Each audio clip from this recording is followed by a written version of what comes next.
In 2020, Alliant Energy set an aspirational goal to achieve net zero carbon dioxide emissions by 2050 from the energy we generate.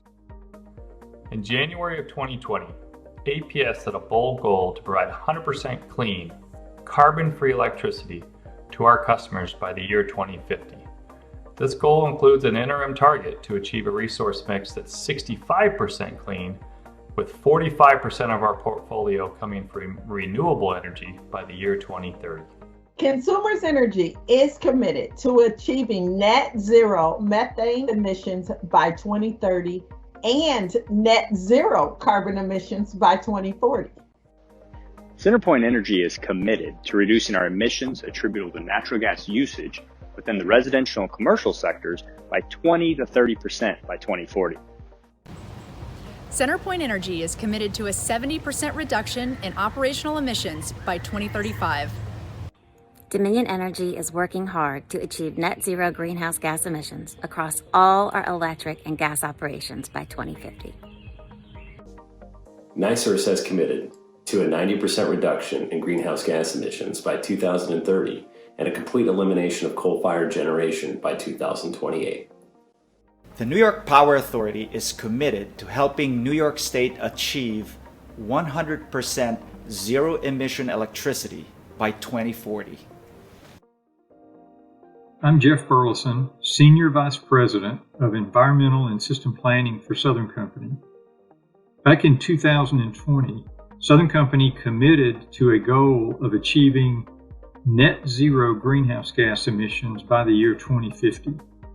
We also set an intermediate goal to cut in half our greenhouse gas emissions by the year 2030. TVA has firm plans in place to reduce carbon 70% from the 2005 levels, and we look forward to developing additional solutions that will help us reduce beyond that 70% in the years to come. Xcel Energy is leading the clean energy transition as the first major U.S. power provider to announce a vision of delivering 100% carbon-free electricity to our customers by 2050, with an interim goal of cutting carbon emissions 80% by 2030.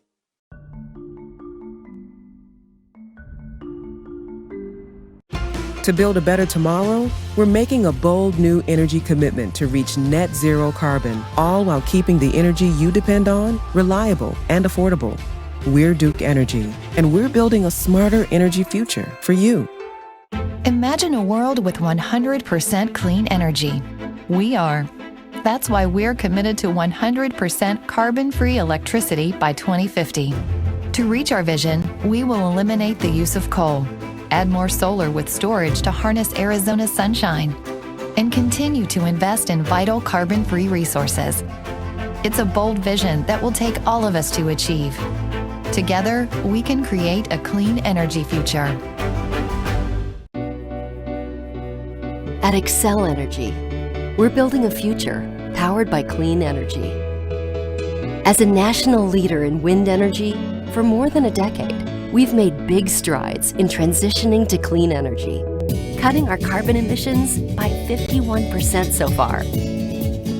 Now, we're transforming the energy industry again, with a vision to provide carbon-free electricity to our customers by 2050. It's a bold vision and an industry first. We're already on track, working to reduce carbon emissions 80% by 2030. We'll get there by harnessing the wind and sunshine across the states we serve. And new carbon-free technologies on the horizon will help make our vision a reality. We'll continue to deliver reliable service to our customers every step of the way, while keeping bills low. Setting a bold vision for 2050 is just one way we're going farther for our customers and our communities. At Xcel Energy, we're not just talking about the future. We're building it.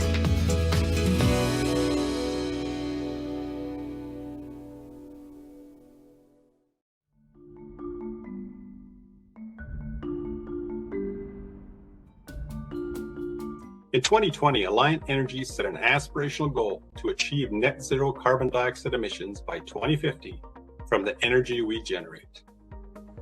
In January of 2020, APS set a bold goal to provide 100% clean, carbon-free electricity to our customers by the year 2050. This goal includes an interim target to achieve a resource mix that's 65% clean, with 45% of our portfolio coming from renewable energy by the year 2030. Consumers Energy is committed to achieving net zero methane emissions by 2030 and net zero carbon emissions by 2040. CenterPoint Energy is committed to reducing our emissions attributable to natural gas usage within the residential and commercial sectors by 20 to 30% by 2040. CenterPoint Energy is committed to a 70% reduction in operational emissions by 2035. Dominion Energy is working hard to achieve net zero greenhouse gas emissions across all our electric and gas operations by 2050. NiSource has committed to a 90% reduction in greenhouse gas emissions by 2030 and a complete elimination of coal-fired generation by 2028. The New York Power Authority is committed to helping New York State achieve 100% zero-emission electricity by 2040. I'm Jeff Burleson, Senior Vice President of Environmental and System Planning for Southern Company. Back in 2020, Southern Company committed to a goal of achieving net zero greenhouse gas emissions by the year 2050. We also set an intermediate goal to cut in half our greenhouse gas emissions by the year 2030.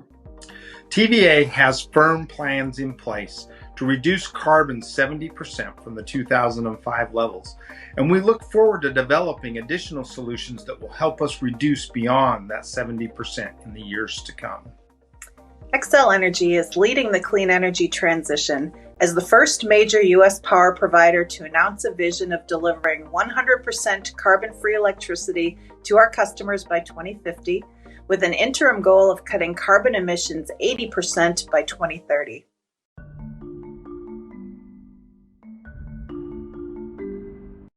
To build a better tomorrow, we're making a bold new energy commitment to reach net zero carbon, all while keeping the energy you depend on reliable and affordable.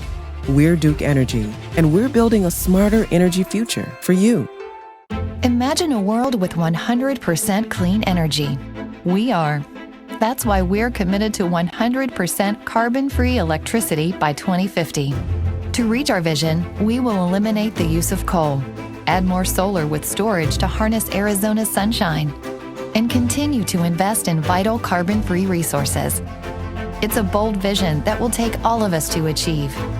Together, we can create a clean energy future. At Xcel Energy, we're building a future powered by clean energy. As a national leader in wind energy, for more than a decade, we've made big strides in transitioning to clean energy, cutting our carbon emissions by 51% so far. Now, we're transforming the energy industry again, with a vision to provide carbon-free electricity to our customers by 2050. It's a bold vision and an industry first.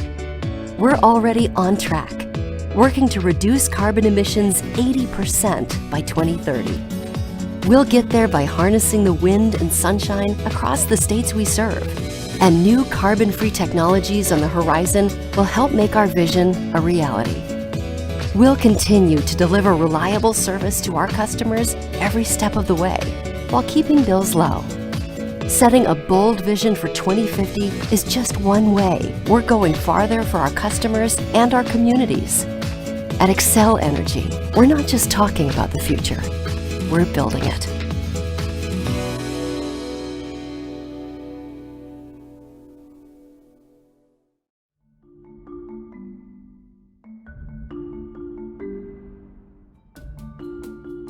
In 2020, Alliant Energy set an aspirational goal to achieve net zero carbon dioxide emissions by 2050 from the energy we generate.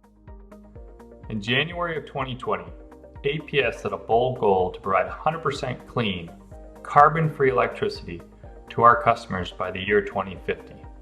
This goal includes an interim target to achieve a resource mix that's 65% clean, with 45% of our portfolio coming from renewable energy by the year 2030. Consumers Energy is committed to achieving net zero methane emissions by 2030 and net zero carbon emissions by 2040.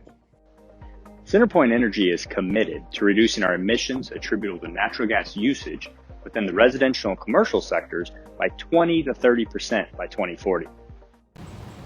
CenterPoint Energy is committed to a 70% reduction in operational emissions by 2035.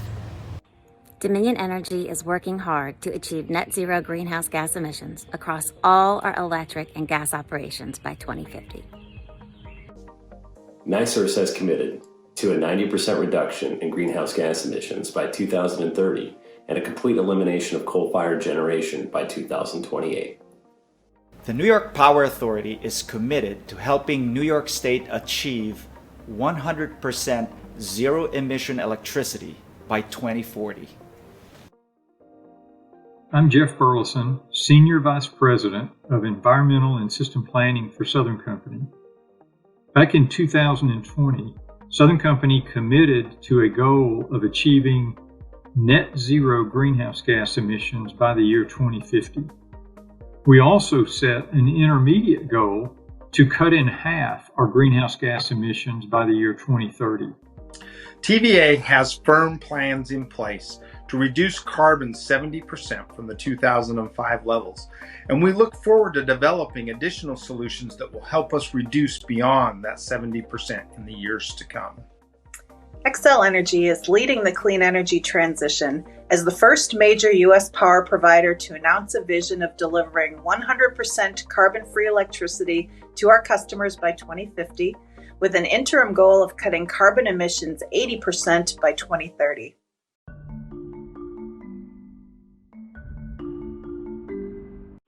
To build a better tomorrow, we're making a bold new energy commitment to reach net zero carbon, all while keeping the energy you depend on reliable and affordable. We're Duke Energy, and we're building a smarter energy future for you. Imagine a world with 100% clean energy. We are.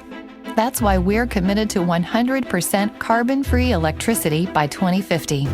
To reach our vision, we will eliminate the use of coal, add more solar with storage to harness Arizona's sunshine, and continue to invest in vital carbon-free resources. It's a bold vision that will take all of us to achieve.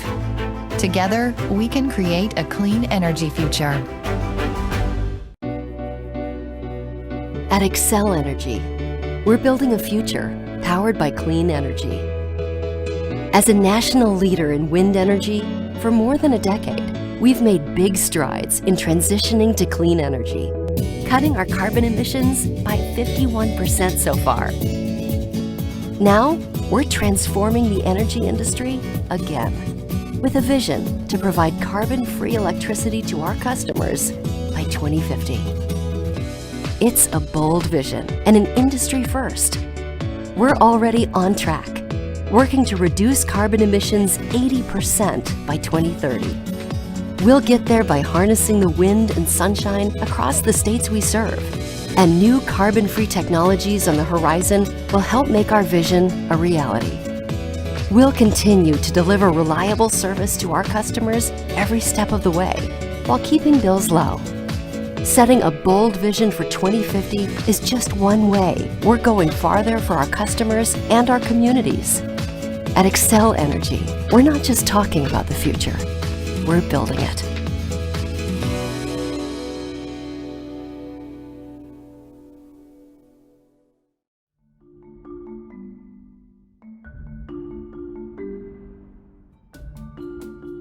In 2020, Alliant Energy set an aspirational goal to achieve net zero carbon dioxide emissions by 2050 from the energy we generate. In January of 2020, APS set a bold goal to provide 100% clean, carbon-free electricity to our customers by the year 2050. This goal includes an interim target to achieve a resource mix that's 65% clean, with 45% of our portfolio coming from renewable energy by the year 2030.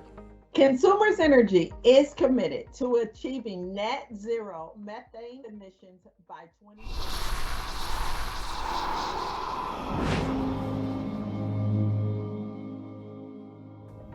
Welcome to the Low Carbon Resources Initiative Research Vision. I'm Doug Esseman, Executive Vice President of Energy Solutions at Duke Energy. Duke Energy is proud to be one of 40 industry sponsors of this very important initiative to accelerate low carbon technologies. The LCRI is jointly led by the Electric Power Research Institute and the Gas Technology Institute. Today's discussion around the LCRI Research Vision will outline the motivation for the LCRI, research questions that address the initiative's focus areas, and preliminary research plans aimed at advancing critical technologies in support of the LCRI's objectives. It is my pleasure to introduce the leaders of this initiative, Neva Espinoza, Vice President of Energy Supply and Low Carbon Resources at Lcri, and Mike Rutkowski, Senior Vice President of Research and Technology Development at GTI.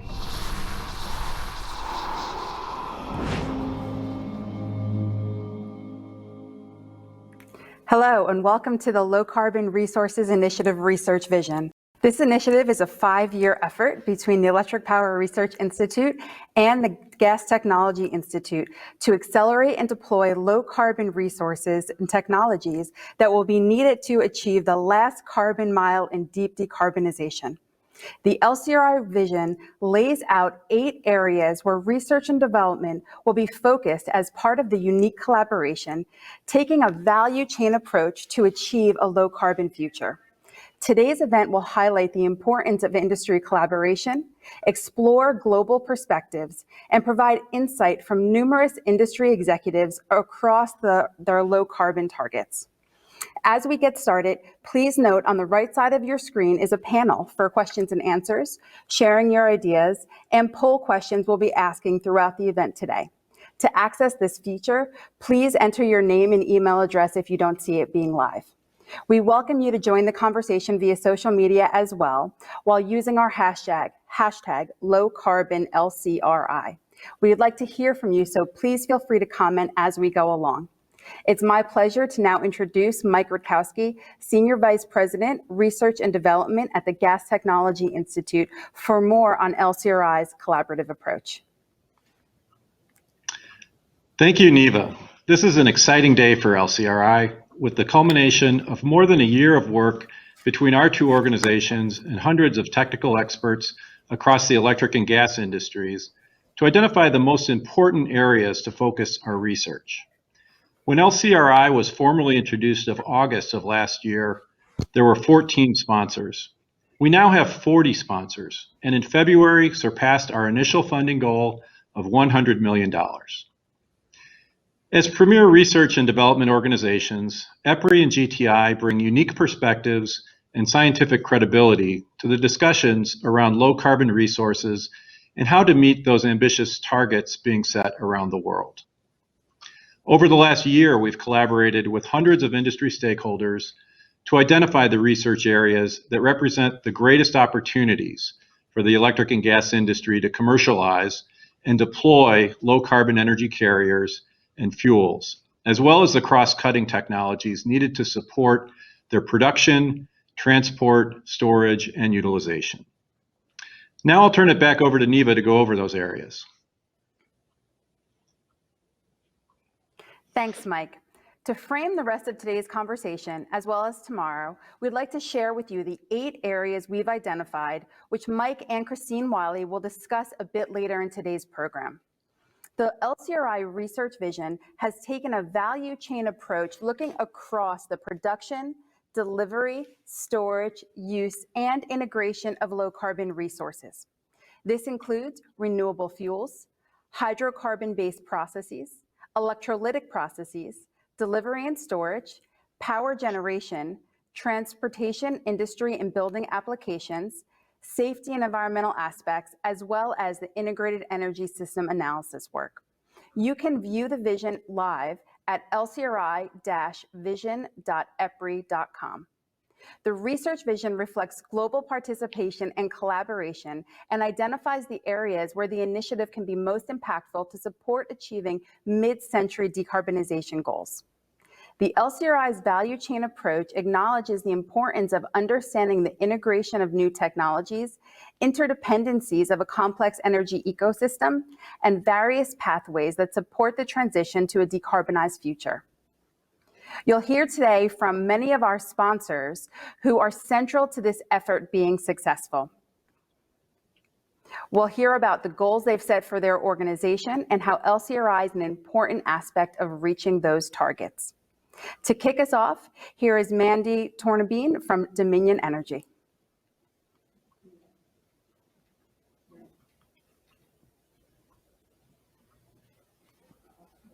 At Dominion Energy, our mission is to build a clean and sustainable energy future for our customers and the climate. Every day, we are making progress toward our goal of net zero emissions by 2050.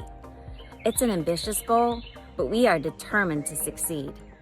We are rapidly developing solar, wind, renewable natural gas, and energy storage across the country. And we're investing in new clean energy technologies, like hydrogen, that can help decarbonize broad sectors of the economy. Working across sectors and with our industry peers has never been more important. Our customers deserve a clean environment today and a healthy climate for future generations. We are proud to work with the Low Carbon Resources Initiative and others to make this vision a reality. Thank you. I'm Arshad Mansour, President and CEO of Electric Power Research Institute, EPRI. Welcome to the Low Carbon Resource Initiative vision. We're going to talk about what the industry is doing to achieve a net zero future reliably and affordably on this very important Earth Week. When we think about Earth Week, every day should be Earth Week because we did not inherit the Earth from our forefathers. We are actually borrowing it from our children. And we should be thinking every day, are we leaving the Earth as a better place for our children?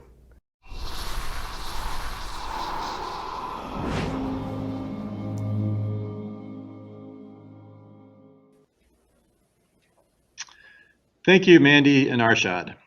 We'd like to start out our first panel discussion today with the executive sponsors of 4 LCRI member companies to introduce the why behind the LCRI. Why are we collaborating? Why are we bringing these 40 leading energy companies together? And what are some of the key areas of the LCRI research vision that our sponsors are supporting? So today we have representatives from companies across the energy value chain, looking at electric, gas, as well as combination utilities and a major original equipment manufacturer. We'll start with some quick introductions and then we'll dive right into the discussion. As we're talking, please feel free to use the question and answer function, and Mike and I will be browsing those questions and trying to incorporate them into our conversation as much as possible over the next few minutes. So first, I'll start with Hank Courtright, if you'd like to do a brief introduction, Hank. Yeah, thank you, Neva and Mike, and for this opportunity to represent SRP at this important panel. SRP provides electric service to over 2 million people in the Metro Phoenix area. Many of you know us as the Valley of the Sun. And we also provide water service to many of the communities and the agricultural industry too. I serve as an executive consultant at SRP in the areas of strategy, technology, and innovation. And we were proud to be one of the initial anchor sponsors of the LCRI. Thank you for the opportunity. Great, thank you, Hank. Next, Joe Del Vecchio. Thanks, Neva. Thanks, Mike. Good afternoon, everyone. I just wanted to thank everyone at GTI and EPRI for all their dedicated work on LCRI. My name is Joe Del Vecchio, and I'm Vice President and Chief Regulatory Counsel for National Fuel Gas Distribution Corporation. I'm responsible for our Utilities, Rates, and Regulatory Affairs Department, with oversight of our gas supply and energy services areas. Just a few words about our company. National Fuel is a gas-only utility providing service to approximately 740,000 customers in Western New York and Northwestern Pennsylvania, serving the metropolitan areas of Buffalo, New York, as well as Erie, PA. Our utility is a subsidiary of National Fuel Gas Company, a diversified energy company engaged in a number of natural gas-related activities, including natural gas E&P, gathering, and pipeline and storage. National Fuel is proud to be an anchor sponsor of the Low Carbon Resources Initiative. As a company, we are deeply committed to reducing our carbon footprint, and we're very excited about the collaborative efforts of this initiative to help advance technical solutions for member companies, our customers, and our stakeholders. Thank you. Great. Thank you so much, Joe. Next, I'll welcome Jim Eck. Yes, hello. First, I just want to start off by thanking our partners at GTI, EPRI, and all the other sponsors in the session today, but also more importantly, in advancing this vision and making it a reality. My name is Jim Eck. I'm the Vice President for Dominion Energy, responsible for our Ohio and West Virginia gas distribution operations. At Dominion Energy, we're absolutely committed to net zero greenhouse gas by 2050, and we're taking actions now. We have the third largest solar fleet, and we're growing it. We have the largest offshore wind in the United States planned for the future. We're going to be investing $250 million in renewable natural gas by 2035 and 2,700 megawatts of storage. But that's not enough. And that's why I am really excited, and we at Dominion Energy are excited about joining LCRI and how we can combine the talents and accelerate decarbonization for the economy. Looking forward to the discussion and actualizing the vision. Great. Thanks so much, Jim. And you know I share your excitement. The last introduction I'd like to make is Todd Bressler. Todd. Thanks, Neva, and thanks, Mike. Hello, I'm Todd Bressler, and I'm the Vice President of Marketing for Mitsubishi Power Americas. I started my career as a gas turbine design engineer for Westinghouse, and then later Solar Turbines. And then I went to work at Procter & Gamble in brand management and marketing strategy. Today, my main focus on marketing strategy is really to help Mitsubishi Power achieve our mission. And that mission is to provide power generation and energy storage solutions to our customers, empowering them to combat climate change affordably and reliably, and to advance human prosperity. So one of those strategies to forward our mission is joining LCRI, and we're really excited to be part of this research vision. Thank you for having me on the panel today, and I'm really looking forward to the discussion with my colleagues. Thank you, Todd, and welcome to all of our panelists today. The first question I'd like to pose to Hank from SRP. Hank, what do you see as the key drivers and the biggest challenges in addressing economy-wide deep decarbonization? And how do you see the LCRI helping this?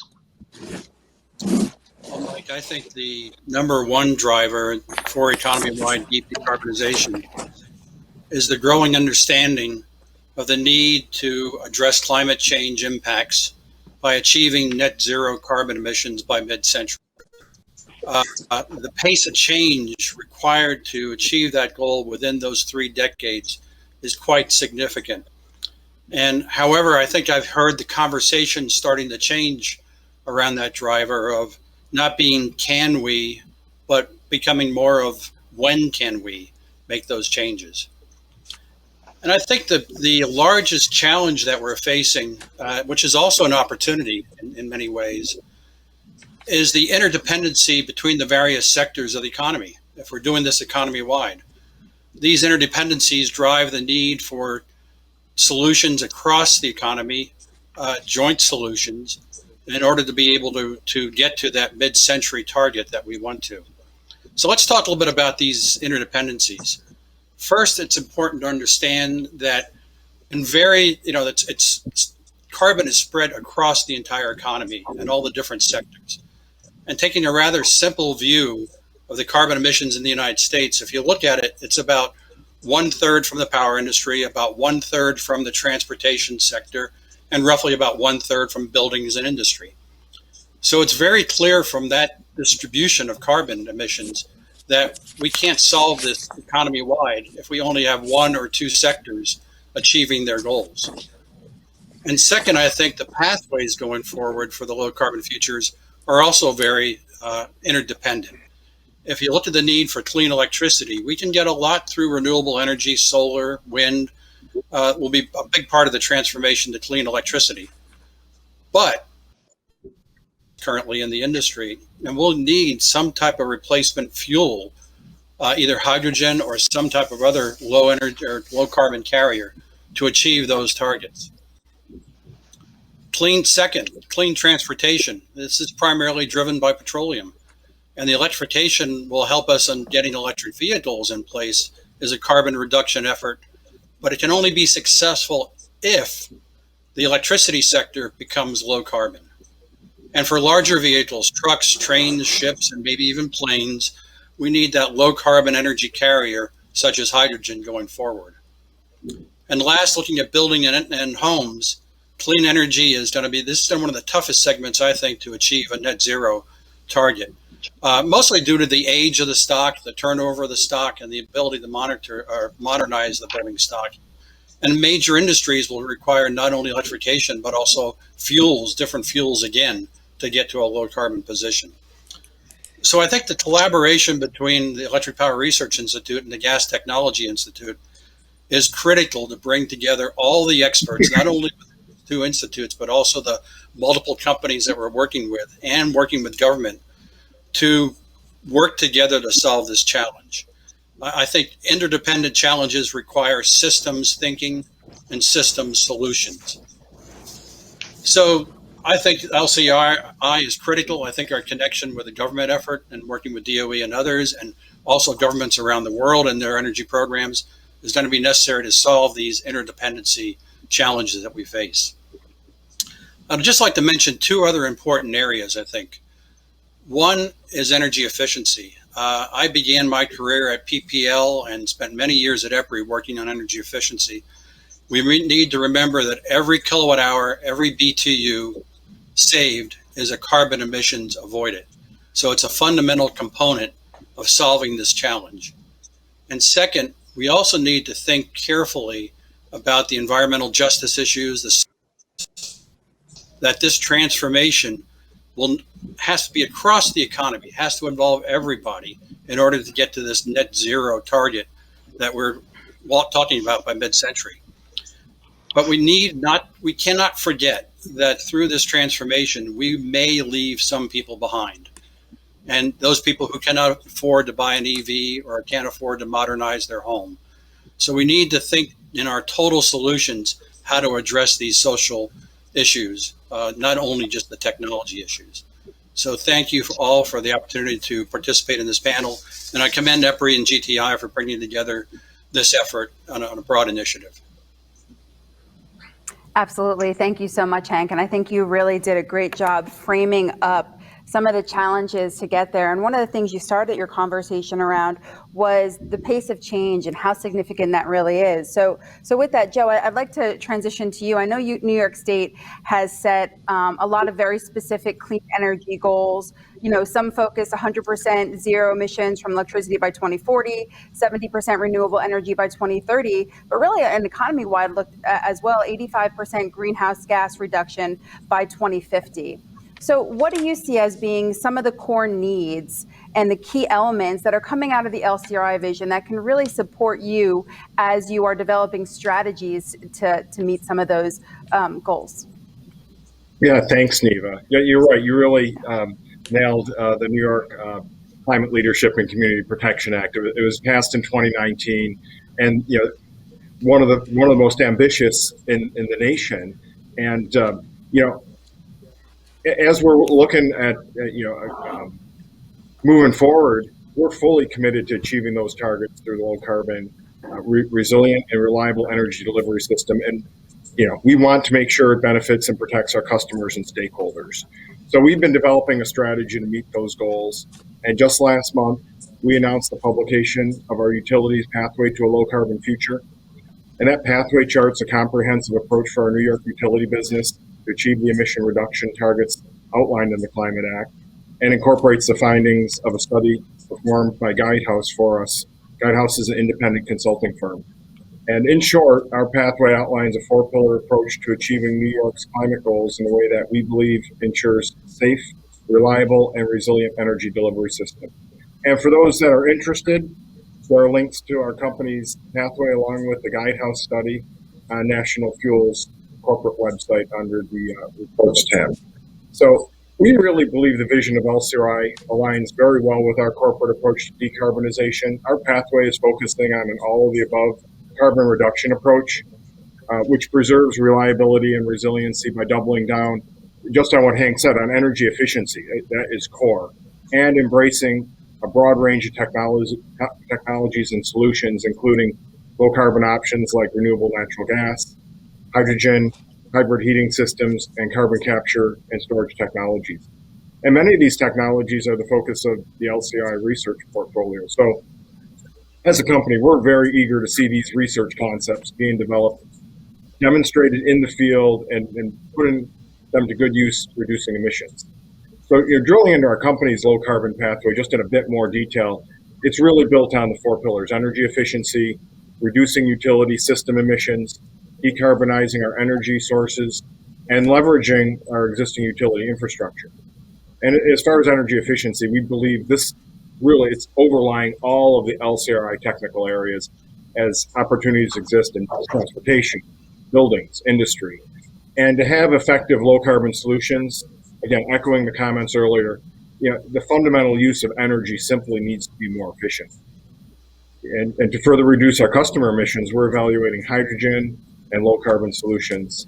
And we believe significant greenhouse gas reductions can be achieved with hybrid heating technology, using high efficiency gas furnaces in concert with electric air source heat pumps, potentially coupled with internet enabled smart technology so that you can have complementary electric gas grid balancing. And this also gives resiliency. And it's really, that resiliency is key in regions like the Northeast, given our severe winters. And just today in Buffalo, our offices are right outside the Buffalo airport. They measured 5 inches of snow today. And, I was shoveling our sidewalks this morning. So, I mean, it's that resiliency doesn't end in January in some parts of the nation. It goes all the way through April. So, our pathway also focuses on decarbonizing our energy sources. We believe that we're going to need increased reliance on low and zero carbon renewable sources to meet the greenhouse gas targets. And we believe, all of the work that's underway right now with LCRI will be critical. Solutions such as renewable fuels, including renewable natural gas, all of that is really going to play a huge role as we're moving forward, so that we can use our existing infrastructure. Using 100% hydrogen systems could be very important for industrial processes that are difficult to fully decarbonize or electrify. Green hydrogen or blue hydrogen with carbon capture use and storage are exciting developments that we're very eager to pursue. And we believe LCRI will be key to accelerating the development and demonstration of these technologies. And just, and as I'm closing up here, I'd just like to mention, that there are 3 other LCRI members from New York State: New York Power Authority, Con Edison, and National Grid. And the work performed by LCRI will hopefully be very useful in helping New York achieve its decarbonization goals. And finally, I'd just like to offer a very special thanks to LCRI for their assistance in helping educate our New York stakeholders on the leadership role LCRI has taken in developing low carbon solutions. A few weeks ago, Neva and Christine provided an outstanding presentation on LCRI to one of the advisory panels of the New York's Climate Action Council. And it was very well attended by a wide variety of stakeholders. The presentation was very informative, very well received. So, again, thank you. And with that, I'll turn it back over to you, Neva and Mike. Great, thank you, Joe. So those are certainly some very aggressive goals, and we commend you and the other New York State utilities in achieving those goals and your efforts so far. You described an all of the above approach, and that really means across the entire energy value chain. So I'd like to pose the next question to Jim from Dominion. Jim, what do you believe are some of the key elements of that value chain highlighted within the LCRI research vision that are most important to your organization? Yeah, thanks, Mike. And let me just pause for a second. And just hearing Hank and hearing Joe talk, you can't just attack one element. You need to look at decarbonization from end to end. So that's what's so exciting about LCRI. It starts with the fuels that we use. And how do we generate those fuels? And then how do we transport? How do we store? And then how do we get to the end use customer? So when we talk end to end in this value chain, they've really set this up well for the discussion that we're having here. So let's just take the fuel type. let's take hydrogen. We're very bullish on hydrogen. How are we going to generate hydrogen at scale and with economics that can deliver? So that's step one. All right, then how are we going to transport that hydrogen safely in our systems? At Dominion Energy in Utah, we've initiated a blending project into our gas distribution test facility at 5%. And we actually are taking that through all the way through to the appliances, so to the consumer end. So again, end to end in the value chain, and ensuring that at the consumer point of, it's going to be safe, reliable, and resilient. We're doing the same with the proposal in North Carolina. In power generation, we're exploring, hydrogen in terms of power gen and blending that in. So that's a fuel type. You can see end to end. And also when we look at the consumer with hydrogen, let's not forget about ports, airports, mass transit, passenger vehicles, long haul trucking, military bases, resiliency there, and data centers. So you can just say, taking hydrogen as an example, it's the full value chain. Let's take another one, for example. Let's take renewable natural gas. We're very bullish on that. We've made significant investments. But how do we aggregate, collect that natural gas from smaller farms, smaller production facilities, collect it cost effectively, bring it to our facilities, inject it, and get it to the end user in consumption at the right gas quality? Okay, so we're making some progress. We have taken initiative on our own, but what's so exciting about LCRI is that we can bring the scale and we can bring the R&D efforts that we've all making investments and all the grants that we might receive as well, Department of Energy and otherwise, to really propel us forward. We talk about acceleration in terms of time frame, and what I'm really excited about is the economics, at scale. You don't get that if each of us goes one at a time, and if we all go just looking at one element, power generation, or we look at how do you produce hydrogen. So really excited about the end-to-end, the collaborative investments, the collaborative know-how, and I just think it's just really going to be exponential in terms of what we're going to be able to achieve in terms of decarbonization in the economy. Really, really exciting about that, Mike. Great. Thanks, Jim. I think that's fantastic. You talked about the importance of end-to-end and scale to enable this transition to be affordable and cost-effective, because that's going to be so important as we look across that value chain. So when you think about the ability to scale, collaboration is such a very important part of that, right? All of these diverse sponsors coming together and trying to achieve this goal in a way that we can accelerate it and be most effective. So Todd, I think I'll bring the next question to you here, and it's really through the importance of collaboration for the execution of the LCRI research vision. So we see engagement across multiple stakeholders, and you bring a unique perspective and a diverse stakeholder perspective out as well. How important do you see that being as part of the success of LCRI?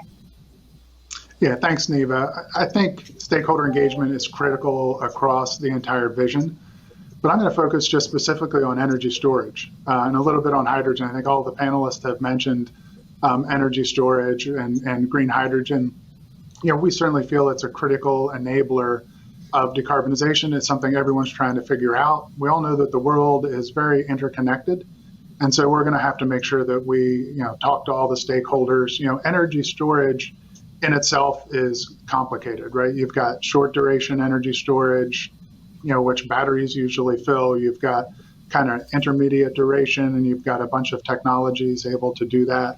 And then you have long duration energy storage where, hydrogen carriers like ammonia fit in. So, with all these technologies and use cases, that really, it's an area where we need a lot of stakeholder engagement if we're all going to be successful. So as a solutions provider, of course, our first stakeholder is our customers. And as we talk to our customers, one of the things we're finding is really a need to be able to model something like long duration energy storage. So we've had to change our business a lot. We built an entire modeling group internally to Mitsubishi Power. We're going to modeling conferences. We're talking to software vendors, right? So we've got to have modeling capability inside of our business in order to provide solutions to our customers. When it comes to hydrogen specifically, everybody wants to know how much it's going to cost and by when. And to figure that out, there's so many inputs, right? Just think about what's the cost of renewable electricity by when. So for all those inputs, you're going to need a lot of stakeholder engagement to figure that out. Another important stakeholder, just think about the impact of federal and state governments, right? And the impact that they can have, as policies are being crafted to decarbonize, the electric grid. Yep. Obviously, we need market incentives, and those market incentives have to encourage decarbonization, but they also have to make sure that the grid's reliable, as we continue to add intermittent renewables. So, a great example would be the federal policy that's been proposed for tax credits for energy storage. So when the federal government's able to craft these policies without prescribing a specific resource, you're going to get a lot of competition from a lot of technologies. Ultimately, you're going to be able to decarbonize faster. And then I think the last group of stakeholders that we really have to talk about, it's the NGOs, it's the environmental groups, it's the end consumer in all of this. In our engagements, we've experienced really wide knowledge difference between different regions of the country. Some regions, like California, like Montana, you've got stakeholders and people that are very engaged in the hydrogen conversation. They get it and they understand how it fits into a broader decarbonization strategy. On the flip side, in other areas of the country, they still need the education on why the grid needs long duration energy storage and how something like hydrogen fits in. The last thing is I think a lot of stakeholders aren't even aware of the progress that we've made. I think some of the end consumers and the NGOs, they're not aware that we've already lowered carbon dioxide by like 38% since 2005. So I think we can certainly get the good news out as well. So, in summary, I think we're already well underway with the first phase of getting to net carbon zero, but full decarbonization is a really, really big challenge. And we're going to need to engage multiple stakeholders if we ultimately want LCRI and all of the members to be successful. Thanks, Todd. So it sounds like that collaboration that the LCR can provide is going to be critical in reaching these mid-century decarbonization goals. So we've heard quite a bit from this panel about specific technology areas like hydrogen, like long-duration energy storage, across the full energy value chain. We've heard about collaboration. We've heard about stakeholder engagement. We have just a few minutes left in the panel today, and in that time, I'd like to maybe ask each of the panelists to just share some thoughts in terms of what do you think the participation in the LCRI will allow your organization to accomplish that you would not have been able to otherwise? And I'll turn it first to Hank. Mike, I think it brings first leverage in terms of trying to do large scale projects, which we could not, as the size of our utility, do alone. So it brings, I think, that capability of looking at things at scale, which is critical in order to be able to move it into the commercialization and eventually into the operational phase of the business. The other one, I think, is just the sharing of expertise, not only in the United States, but around the world as different resources. This is a global issue. And so LCRI helps us connect in those global capabilities. And then we're also trying to use the LCRI model locally in Arizona, working with our other fellow utilities in terms of what can we do that impacts that region that LCRI may not do, but we need to kind of take a little bit on a different path to be local. So I think it gives us the national and global perspective that we could not get on our own. Great. Joe, some of your thoughts, please.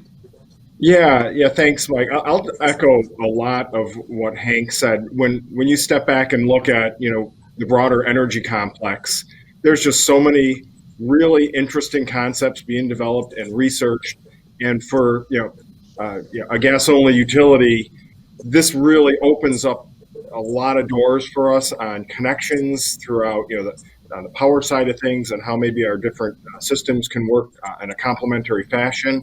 And the 8 different technical subcommittees, we've been fortunate to be able to identify different folks throughout our organization to sit on those committees.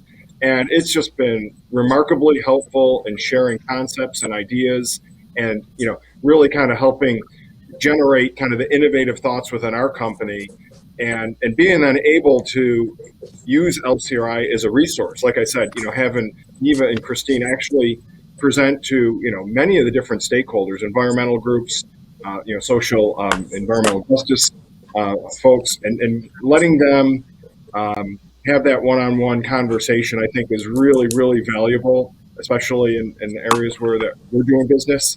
And so I feel like kind of that outreach education effort, and then bring in some projects, on the ground, and to be able to demonstrate some of them in an area where deep decarbonization can be very challenging, I think is extremely helpful for us. So, yeah, thank you. Great. Jim? Yeah, I'll piggyback on what everybody else is saying here. But could you just think about it for a second? If each one of us was trying to invest our own money and invest in each of these elements of the value chain, how inefficient that is. So you gain the efficiency and the collective knowledge, but you also get to accelerate the progress. We're going to move much faster with the global insights and the global investments and the global knowledge to be able to do everything from the generation of fuel sources all the way through consumption. So I just think that this is exponential in terms of what we're getting out of it. The other thing I think is that it's got to be safe. It's got to be reliable. And we're already partnering with GTI as we look at injections that we're doing with hydrogen into our test facility in Utah. That's credibility we need to have, as others have talked about, when we go talk to stakeholders, that we can demonstrate the safety of these new different fuel sources. So I think when we talk about stakeholder engagement, now think again, each of us going independently trying to educate each stakeholder, whereas LCRI globally can educate about safety, resiliency, reliability. I just think that is so much more powerful than, individually having 100+ people trying to take a shot at it. So in some acceleration, effectiveness, and scale. Thank you.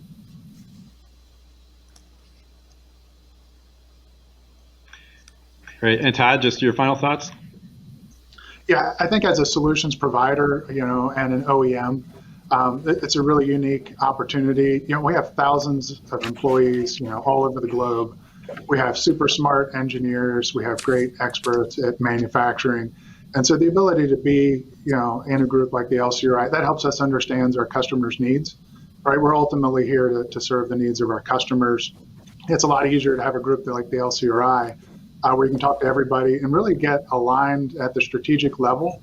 I think anytime you've got a group of organizations and you've got a single-minded strategy, right, and you might not have all the steps of how you're going to get to the end and how you're going to decarbonize by mid-century. But I think if you're aligned at that strategic level, it makes all the little steps that you need to take all that much easier.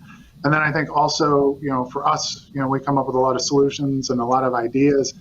We need somebody to bounce those ideas off of, right? And so the LCRI gives us that forum and that place, where we can test out our solutions, and we'll get the feedback on, whether it's really a good idea or not. So, we've just been really happy to be members of the LCRI, and we look forward to the future. Fantastic. Thank you, Todd. So, sum that up: acceleration, leverage, sharing expertise, reducing complexity, creating an abundance of options. efficiency gains while keeping it safe, affordable, reliable. I mean, thank you guys all so much for this panel. It's been fantastic. It has been great to hear all of your insights and perspectives as we launch this vision and move forward. Before we continue on with our program, we will be transitioning over to hear a few more words from some of our other LCRI sponsors. Thank you all so much.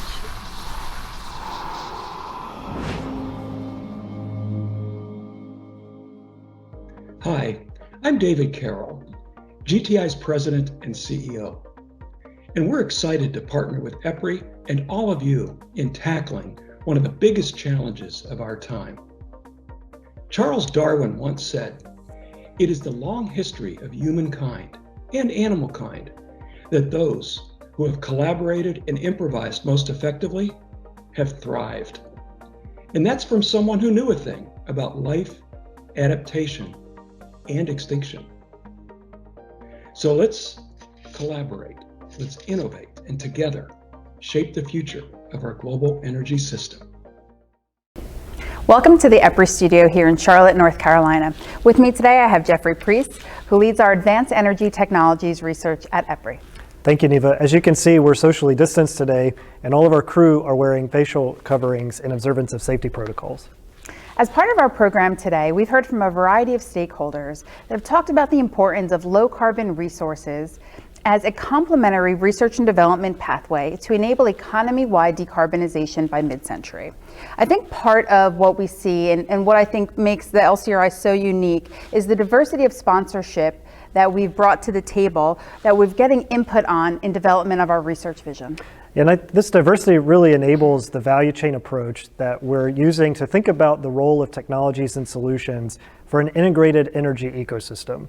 Our goal is to study a variety of technology options and perspectives, how and when consumers may adopt new low carbon fuels, where those fuels will come from, how they would be produced, how we will store and deliver them, and the impacts that they may have long term on affordability, reliability, and resiliency of an integrated energy economy going forward. Absolutely, Jeffrey. Jeffrey talked about the importance of affordability and reliability. So when we think about integration of new energy systems moving forward from an energy source to an energy carrier to an energy user, we really need to have a better understanding on how we're going to optimize that overall picture. And part of that is what our LCRI research vision will start to unpack. So when we think about the world of hydrogen, which is evolving today, and understanding where and when hydrogen can be utilized as a low carbon fuel, it's important to understand that the market demands, that the technology drivers all have to play an integral role in developing and deploying a new low carbon energy resource worldwide. Absolutely. And as Jeffrey mentioned before, we cannot give up or we cannot compromise when it comes to the safety portion, the affordability portion, and the reliability portion of our overall energy system that is available to all. So with that, I think we'll pass it over to our colleagues in Chicago at GTI to start unpacking a little bit more what we mean when we're talking about this entire value chain approach.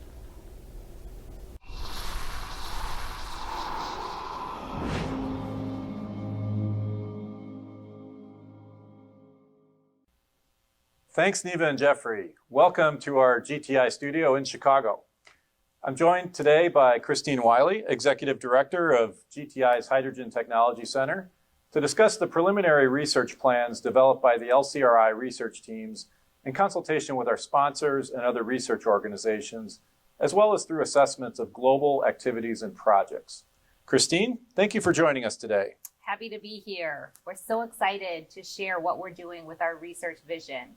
Thrilled to be sharing it. A tremendous amount of work has gone into it. So the LCRI is focused on advancing low carbon technologies, and that really covers hydrogen, ammonia, biofuels, which includes RNG, as well as synthetic fuels such as synthetic methane. Our research areas are focused around that full value chain of these low carbon resources. So we've identified 8 core research areas organized around the ways that we make, move, store, and use these resources.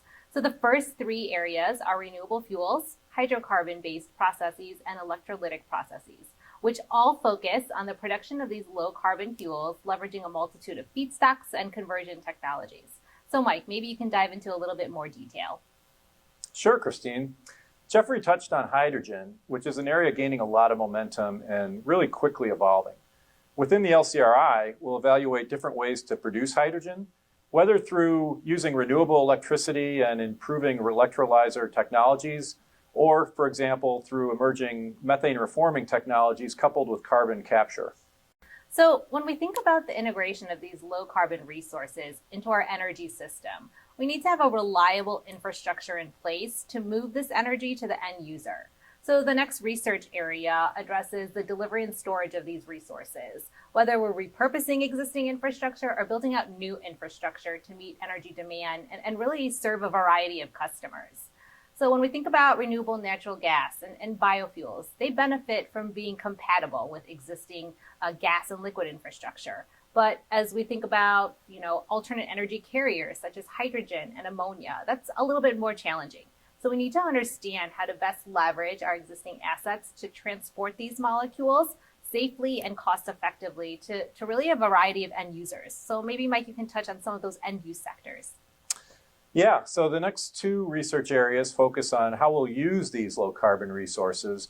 So we have a technical area dedicated to power generation and another dedicated to all other end uses, which includes transportation, industry, and buildings.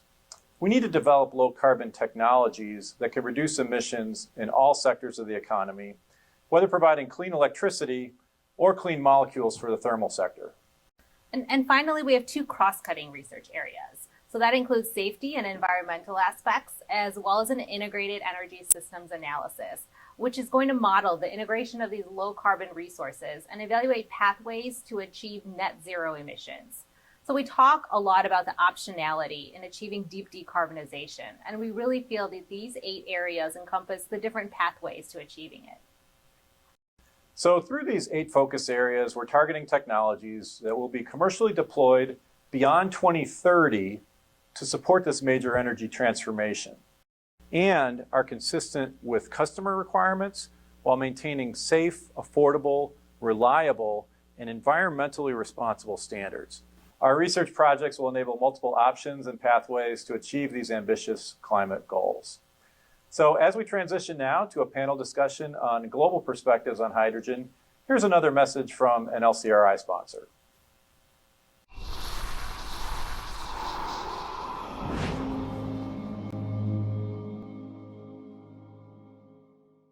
Hello, my name is Jay Sutton and I'm Senior Vice President and Chief Operating Officer at Southern Company Gas.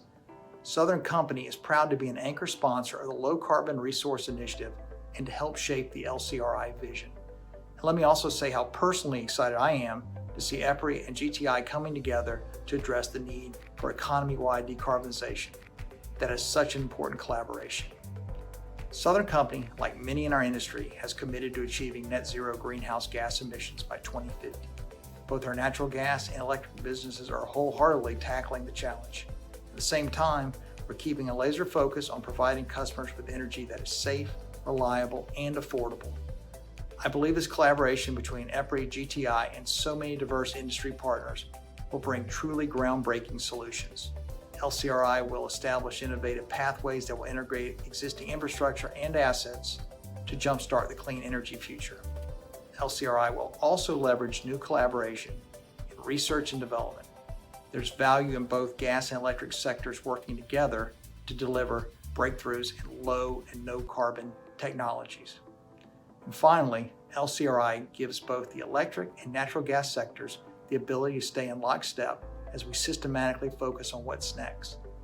And for Southern Company, it's a powerful new tool for us to continue providing clean, safe, reliable energy for the customers and the communities we're privileged to serve every day. I'm Greg, Vice President of Gas Engineering and Supply at Consumers Energy, and we're proud to sponsor the new Low Carbon Research Initiative. This global effort will help us reduce greenhouse gas emissions from our natural gas and electric operations and help customers and suppliers do the same. At Consumers Energy, we're working to achieve net zero methane emissions by 2030 and net zero carbon emissions by 2040. Exploring new low carbon technologies is key to reaching those goals and protecting the planet. This exciting collaboration is helping us lead the clean energy transformation. Thank you.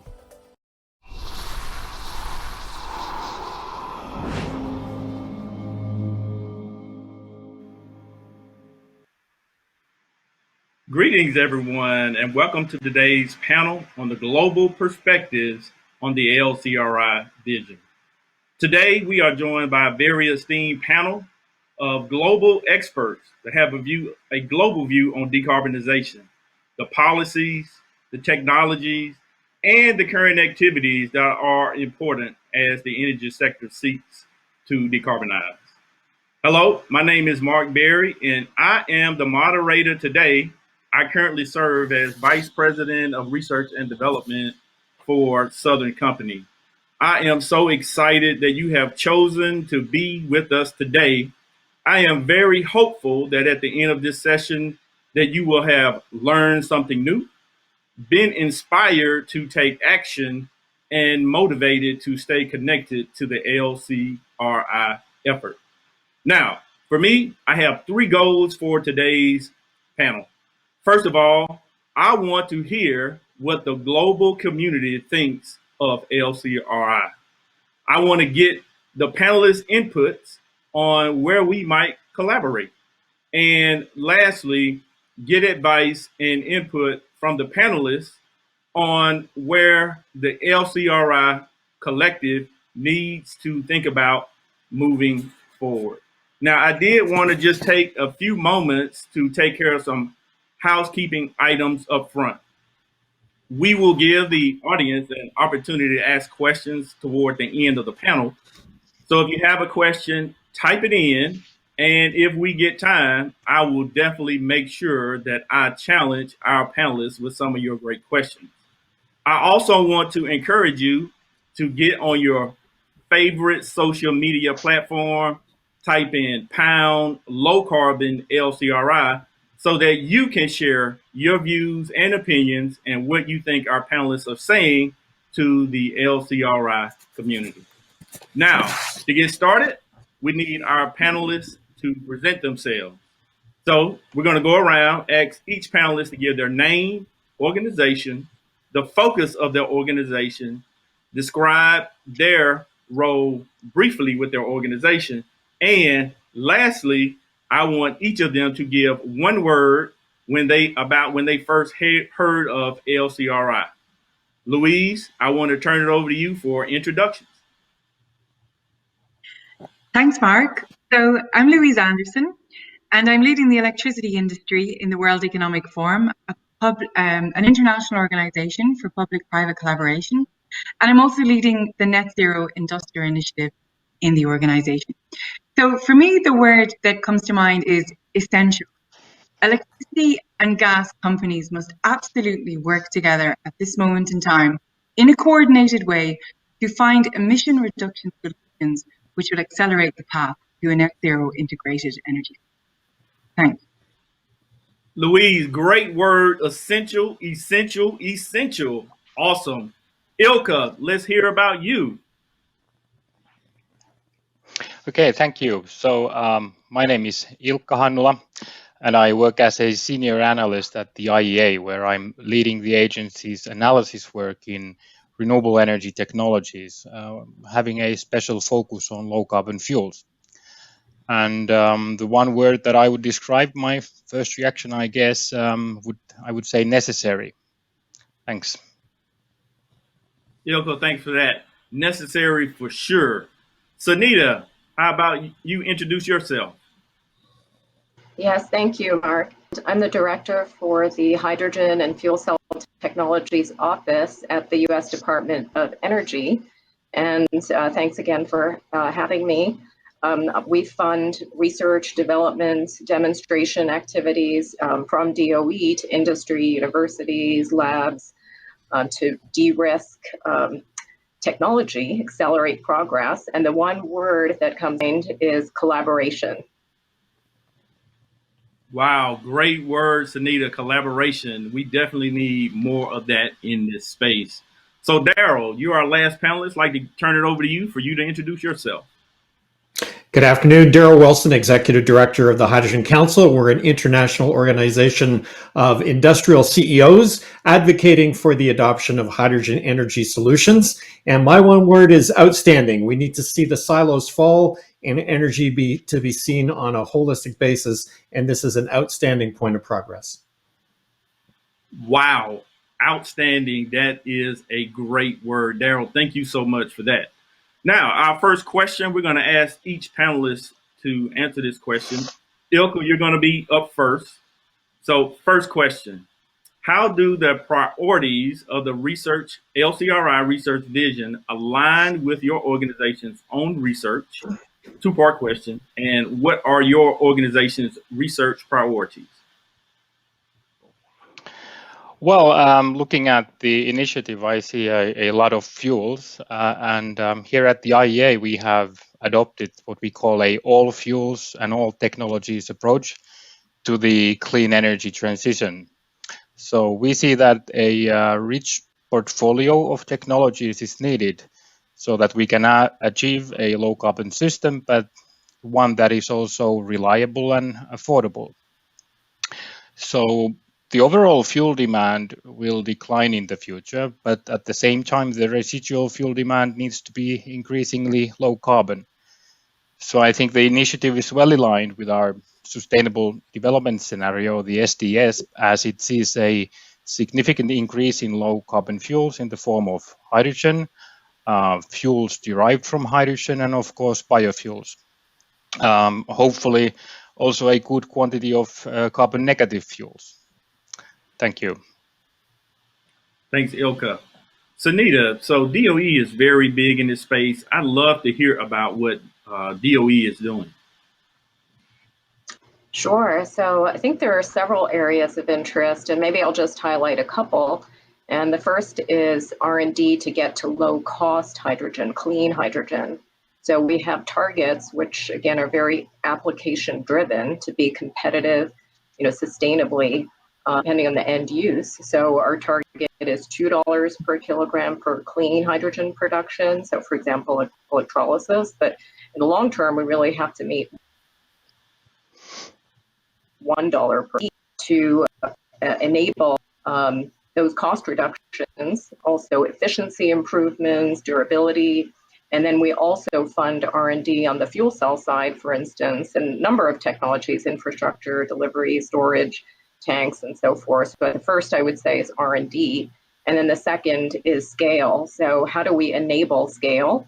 And both in production and also the end use. So have the right off-takers, multiple applications.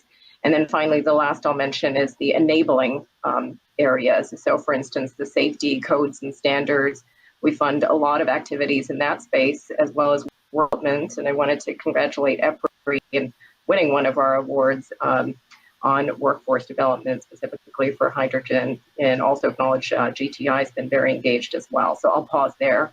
Thanks, Mark. Thanks, Anita. Now, Daryl, I know you lead a very large collaborative, all centered around hydrogen. So I know that when Sunita was talking, your ears were just kind of singing and you just couldn't wait to jump in there. So can you give your thoughts on how your collaborative and the EPRI collaborative, how those are aligned? Absolutely. I'm always pleased to share the floor with Sunita, who's been such a bright light on hydrogen for so long. We've always had a problem with the hydrogen technology side on the cost point of view. And in our research over the last number of years, we've been able to show that we fully expect as the industry scales, the costs are going to come down just like we've seen in wind and solar. So cost is not the impediment. Technology is not the impediment. But the adoption in the utility system is, and I think breaking down the barriers between the gas and electrical industry and starting to see energy on a holistic basis is the key now to implementing hydrogen applications. We've been tracking more than 35 applications within the Hydrogen Council and showing how these will be cost competitive against conventional alternatives and other green alternatives, and particularly for the adoption of renewable energy in our grid systems. Hydrogen is critical. And then many, many use cases where we can decarbonize transport, decarbonize the way we grow things with ammonia fertilizer decarbonization, and decarbonize the way we make things and making steel and other products. So furthering the development of an understanding and opening up the imagination of the utility sector is absolutely critical. And that's why this initiative is so important. Wow. There, look, I really like what you said there about the adoption is the next step. I can really relate to that. So, Louise, I know you've been working with several industries and really thinking about how to operationalize all of this. Can you give your perspectives on how LCRI aligns? Sure. So we believe that industrial clusters will be, so these large demand centers like industrial clusters will be key for countries to achieve their net zero goals. And indeed, 70% of the world's economy has made net zero commitments over the past year or so. So what are these industrial clusters that we're talking about? They're essentially zones or parks where multiple companies are located together. And examples would be LA Port or the Port of Rotterdam or the Humber Industrial Cluster in the UK. Now, industrial clusters have been around for 100 years. They've served as growth engines and also allowed companies to take advantage of resource and logistics sharing to bring down the price of the products that they're manufacturing. There is now, however, a new rationale for co-location in industrial clusters, and that's the net zero driver. Now, what we've seen is that there are a number of sector-specific initiatives focusing on decarbonisation, such as steel, chemicals, shipping, and there's also a number of technological innovations looking at low or no carbon technology. And what we find is interesting, in industrial clusters, you have the internal market where you can deploy both the technologies and the innovations as well as the sector-specific business models and approaches. And you can take advantage of working closer with your neighbors to also improve resource utilization and efficiency or energy usage. Now, what we do recommend is that it's not just a hydrogen story in these industrial clusters. It is a very important part of the story. We recommend that you start with looking at efficiency and circularity, and that can immediately reduce emissions by 15% according to our research. And then you need to think about direct clean electrification. You need to think about renewable heat. And then specifically for the heavy industrial clusters, that's where you need to be looking at the application of hydrogen, whether it's green or blue or turquoise from nuclear, as well as carbon capture and storage. They're very much aligned with Ilka's first point, which is all technology approach.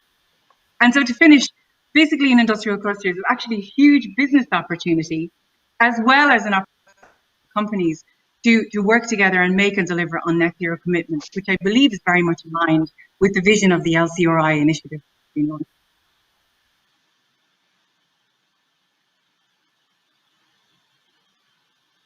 So Mark, back to you on that.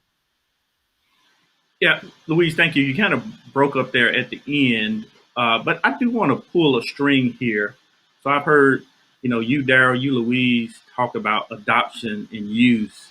And I'd really like to just poll an open question here. In the LCRI collaborative, how do we foster the quick adoption and the quick use of these technologies? Just anybody who wants to comment, I just want to throw it out there. Because I heard that as a common thread through many of the answers.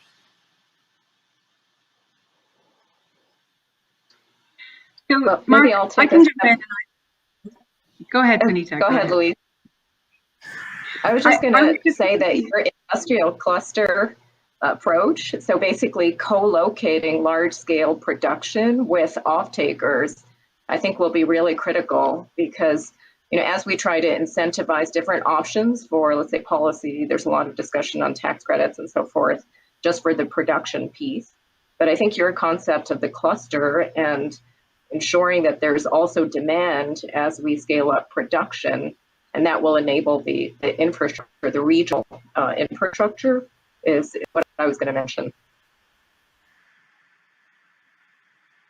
Louise, did you want to add anything? I know you were trying to jump in. Yeah, I was just going to say we do have a really interesting case study on the Humber Industrial Cluster in the UK. And I wanted to talk about it for a few minutes. So essentially earlier in 2021, the UK released their industrial decarbonisation strategy, which identified their goal to have one net zero industrial cluster in the UK by 2040. And in parallel, they released funding to the industrial clusters in the country to develop a comprehensive decarbonisation plan in order to help them get there. Now, at the same time, 12 companies launched a zero carbon Humber project, and that included global companies such as Equinor, National Grid Ventures, and British Steel.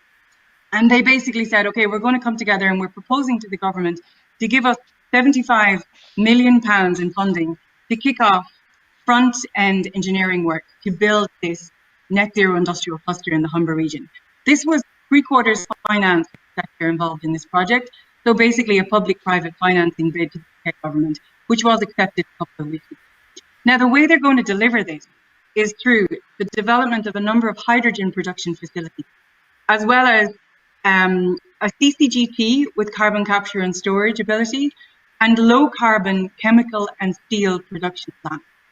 And they are going to be enabled through a hydrogen pipeline through the cluster to bring the hydrogen that's being produced to the people that need to use it, as well as a CO2 pipeline following the same road as the hydrogen pipeline, which will take the CO2 from the emitters to an offshore storage facility, which is the third enabler. Now, sounds like a huge undertaking, but actually, if it works, this industrial cluster will reduce the UK emissions by 15%. And this example really highlights the massive impact we can have if we focus on industrial clusters. But let's not forget the importance of a coordinated approach to financing, public-private financing, to policies that bring together hydrogen, CCS, electrification, and efficiency, as well as technology and the partnerships that are so important. Louise, thanks for that. I do want to shift here a little bit and go back to Ilka. Ilka, I want you to kind of take us through, LCRI is an effort being led by two of the largest research institutes in the energy sector in the United States, EPRI and GTI, and it's a US-based effort. Can you make the case or just tell us the importance of global collaboration in this space with LCRI and international partners? Well, it's a good question, and I think if we take a global approach, we look at the IEA Sustainable Development Scenario, for instance, to understand the scale of the challenge and the roles that technologies play in it. The technologies that are currently mature in our SDS address cumulatively only about 25% of the emissions reductions between now and 2070. And instead, 40% of those emissions are addressed with technologies that are currently in the early adoption phase. And I think even more crucially, 34% of the cumulative emissions reductions for the next 50 years come from technologies that are currently in prototype or demonstration stages.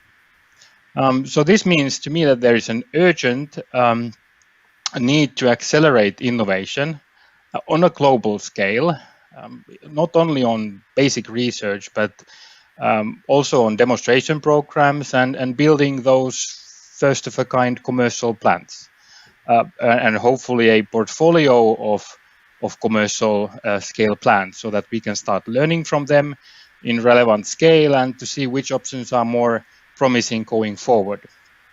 So this is, of course, time-consuming and takes a lot of resources. I think any single organization or even a country can tackle that kind of a challenge. And to me, I think it makes a lot of sense to pool resources on a global scale to get those technologies going. Thank you. Thanks, Ilka. Now, Daryl, I think the word that you used earlier was outstanding. I'm also hearing words like adoption. Ilka talked about urgency, right? Hey, there's this urgent need for adoption. Can you tell me from your perspective, running a global collaborative on hydrogen, how you feel global collaboration can speed up the urgency that Ilka just talked about?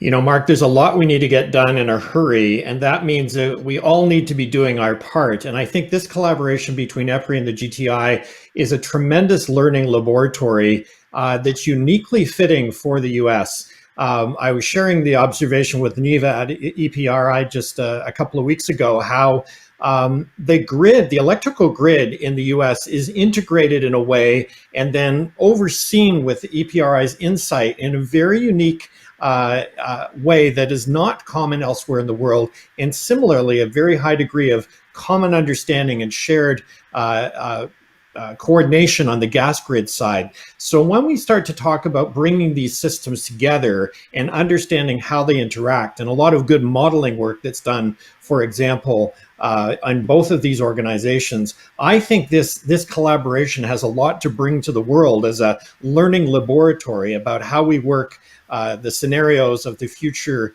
integrated energy system globally. So I think there's a lot that can come from this initiative and benefit the view elsewhere in the world. And then, of course, there's learnings that can come back. In the case of hydrogen, a lot of very significant projects now unfolding in Europe, in China, in the Middle East. And so there are things to learn from those initiatives as the hydrogen industry scales, which can benefit the activities in the US. So, of course, benefit flowing in both directions.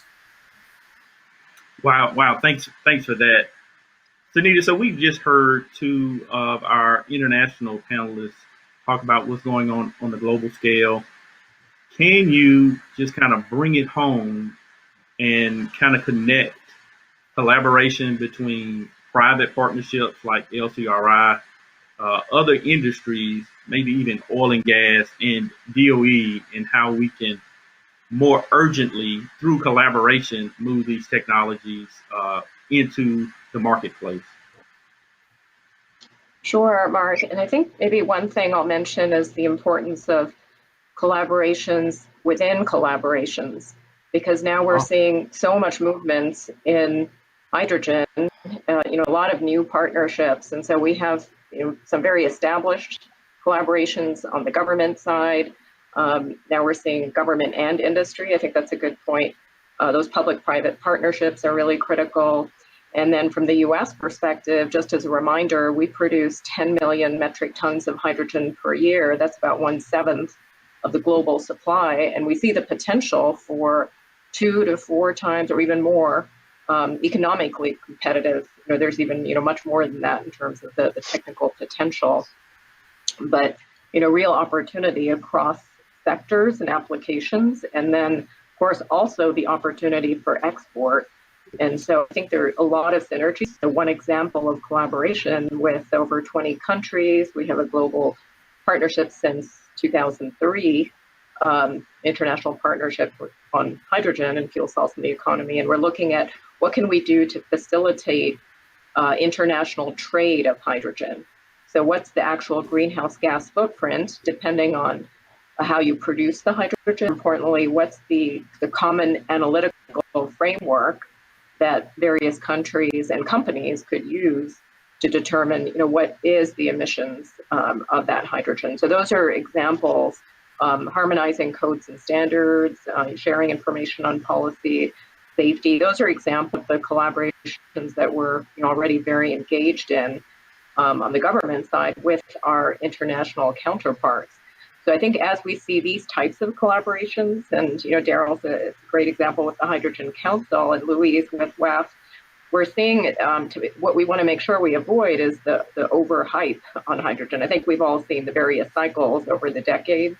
And as we have these new collaborations, ensuring that there are touch points and linkages between the different collaborations so we can really leverage resources, avoid duplication, and make sure we're all on the same the same path towards accelerating progress. Great, Sunita, thank you for that. Louise, I want to turn to you. You talked earlier about the things that you have been doing and the progress that has been made. I want you to kind of give us some advice on lessons learned that you have seen in the collaboration space, so that we as a research collaborative, the LCRI Research Collaborative, does not make the same mistakes. sometimes if you don't learn from others, that you make them again and you just slow yourself down. So can you give us some of the lessons learned from collaborations that you've seen in decarbonization? Yeah, so great question. The first point I would say is that collaboration is really difficult. So we heard from the companies in the Humber industrial cluster and some of the other clusters around the world that to agree on a decarbonization pathway is a very complex and a very complex task, and it takes a lot of time. So that's the first point, partnership. You need to choose the right partners that are in it for the right reasons as you are, and you need to create the motivations for those partners to want to move forward and to move forward quickly. The second thing I would say is the technology piece. And again, it goes back to let's consider all of the technologies in the path to decarbonization, but let's consider coordinated ways. And let's think about efficiency first. It's that most underutilized abatement opportunity is efficiency. Then let's think about where's that role for electrification? And then what's the role of hydrogen and biofuels and CCS and the bigger story. The other two I would say would be policy. And we saw from the UK a coordinated policy which incentivizes people to think in an integrated manner is key. And that means, coming up with policies on hydrogen versus policies on electrification versus policies on efficiency. You need to think about it all together in a coordinated way. And then finally is the financing piece. The financing is extremely important. Financing needs to come in the right way at the right time. Public sector needs to step up, and the private sector needs to be able to step up in order to ensure that the right amount of financing is there when it's needed. Wow, thanks for that. I want to kind of just give the audience just notice that we're really ready for Q&A. If you do have questions, just please submit them so that I can relay your questions to the panelists.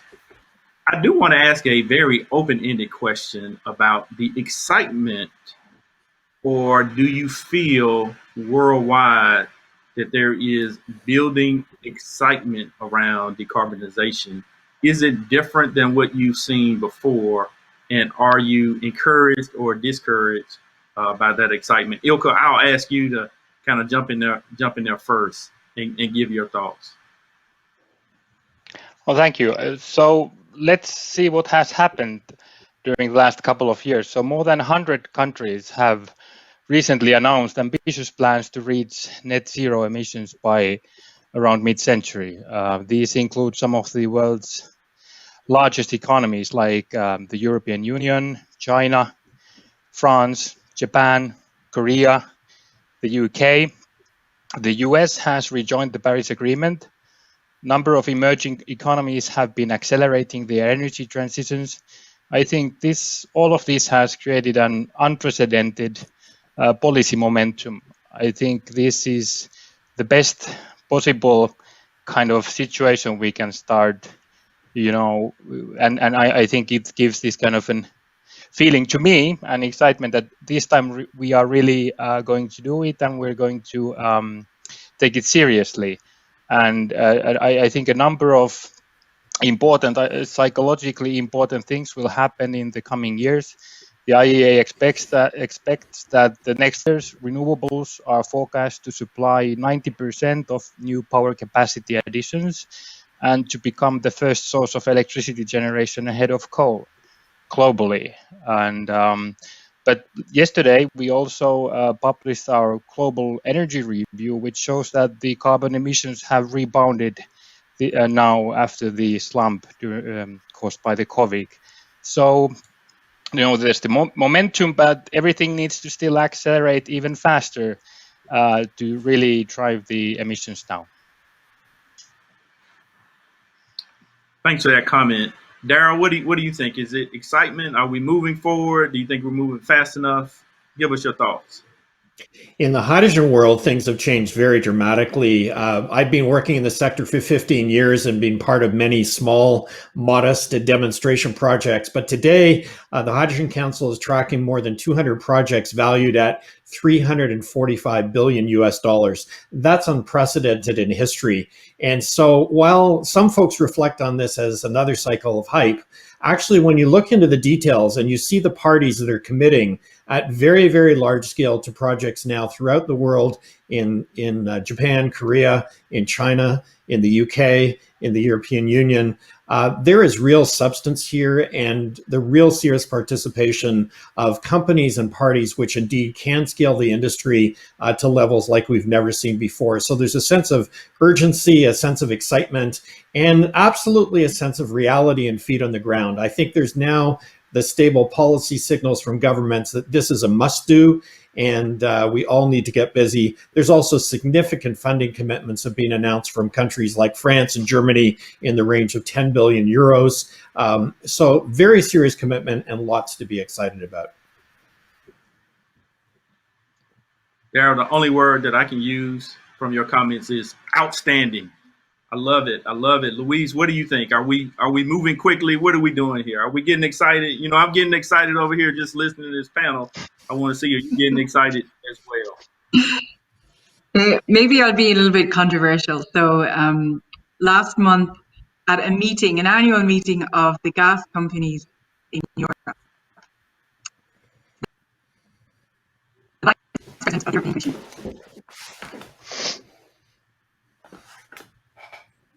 declared, sorry, I think I had a connection issue there, but the Vice President of the European Commission, Frans Timmermans, declared that, make no mistake about it, fossil fuels have no future in Europe. And he basically said that hydrogen is the future and we need to be designing for a green hydrogen future, which I'm not sure every country in the world would agree with because every country has different characteristics, but it was a very strong statement come out of the European Commission. And I think it's really a signal that the decarbonization drive is really being taken seriously around the world. Thanks for that. Sunita, what about you? What do you think? Yeah, I would definitely agree that things are very different now. There's a lot more focus and commitment, both from government, from industry, even irrespective of government. And so I think the only thing I would say is that we need both the strategic plans, but also the tactical plans. So I think there's a lot of commitment and interest and a lot of plans and roadmaps, but we also need to see, how do we really implement? And we need both the near term and the long term strategy. So I would say a lot of interest, a lot of commitments, definitely different this time around, but there's still a lot to do, and sustained momentum is what's really needed. Yeah, Sunita, I think you hit something kind of on the nail on the head there in terms of the tactics that are needed. I do want to pivot, and maybe Sunita, you can kind of start us off, and I want to kind of pull a string on tactics. What advice would you give the LCRI collaborative on tactics? Like, hey, what do you want us to consider? What do you want us to think about? I think that, basically, I think we all agree that we have a portfolio. It's not just one solution. So I think as the initiative gets off the ground and look at different approaches, they'll be at different points along the timeline. So as I understand, you're covering, some of longer term R&D, but at the same time trying to scale up. So I think getting off the ground quickly with some, quick successes will be really important, but then at the same time, not losing sight of the, high risk, but potentially very high impact solutions down the road. I think that's been one of the challenges, as we manage the government programs and portfolios, that's something that we look at as well. Thanks for that. Louise, what advice would you give the LCRI collaborative?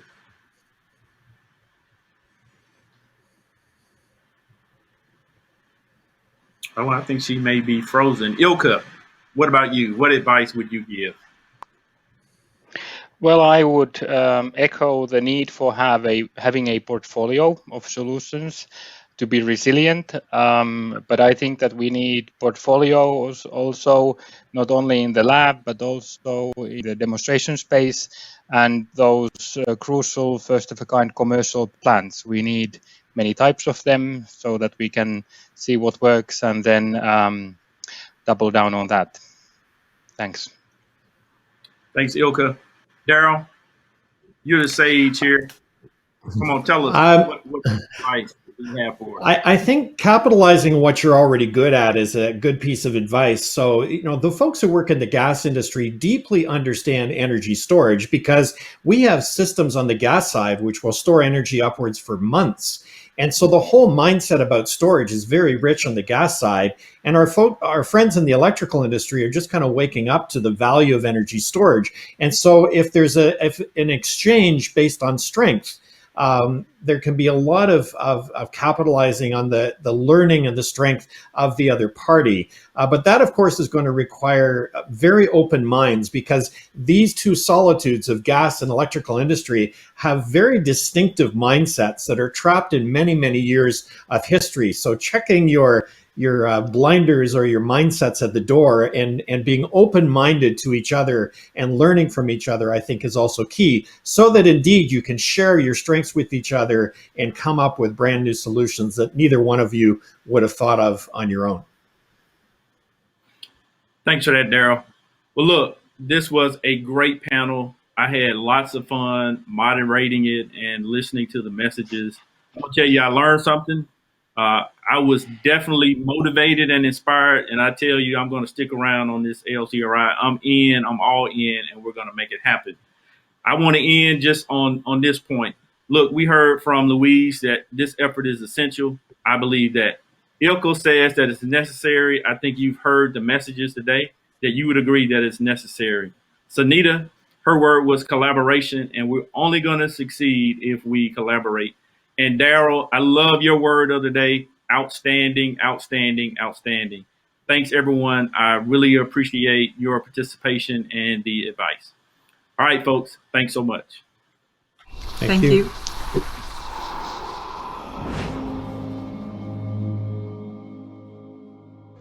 We must address the critical issue of climate change. Achieving carbon neutrality is part of the solution, and it will require an economy-wide approach.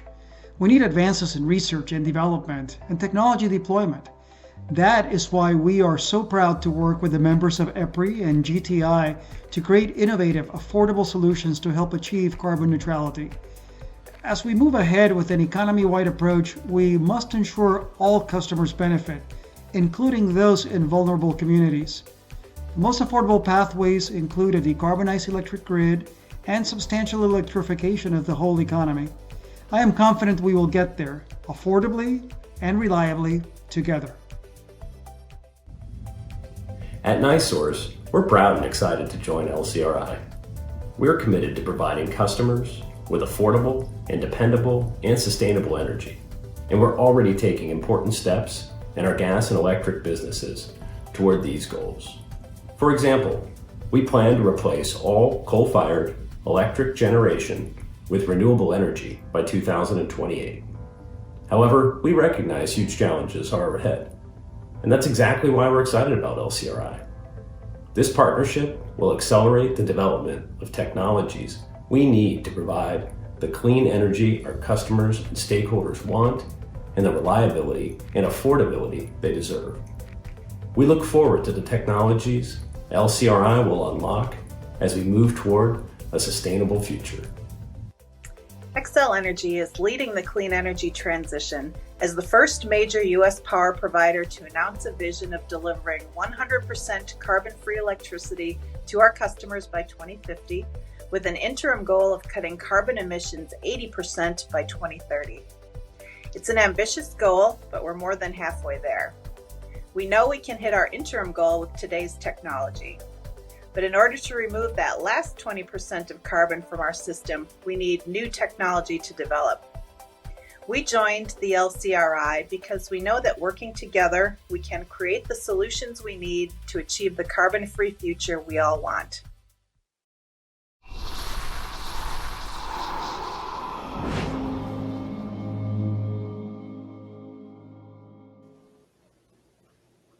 Well, thank you, Mark, and thank you to all of our panelists and presenters today. We could not do any of this without you. You've heard mention throughout our event today of the sponsors for the LCRI. I'd like to take a moment to recognize them, and you can see them all here on your screen. Our LCRI sponsors represent a diverse and ever-changing energy ecosystem, from investor-owned utilities to municipal and public power organizations, gas and electric entities, original equipment manufacturers, and engineering consulting companies. This diversity in organizations, global experiences, and perspectives is a driving force behind the research vision you've heard about today. The LCRI ecosystem is growing as we are continuing to welcome new participation and perspectives across the entire value chain. We've heard a ton in our panels today, but as we wrap up, I'll turn it over to Mike to roll up our event. Thank you so much. Thank you, Neva, and thank you to all our panelists and sponsors.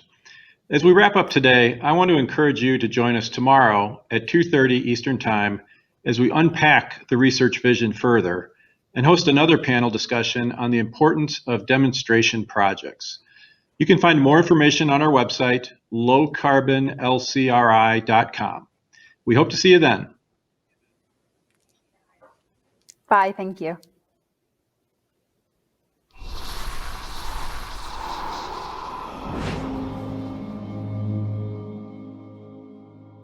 Hi, I'm Dwayne Hiley, CEO for Tri-State Generation and Transmission Association. As you've heard today, the LCRI is a unique collaboration between electric and gas industries, bringing together utilities, original equipment manufacturers, and international perspectives to identify and accelerate the technology needed to meet aggressive climate goals around the world. Thank you for participating in today's event. Please join us again tomorrow as we unpack the research vision, looking more closely at technology pathways and hear broad industry perspectives in a panel discussion around commercializing innovative low-carbon technologies. For more information and resources, please visit lowcarbonlcri.com and follow the Twitter handle lowcarbonlcri.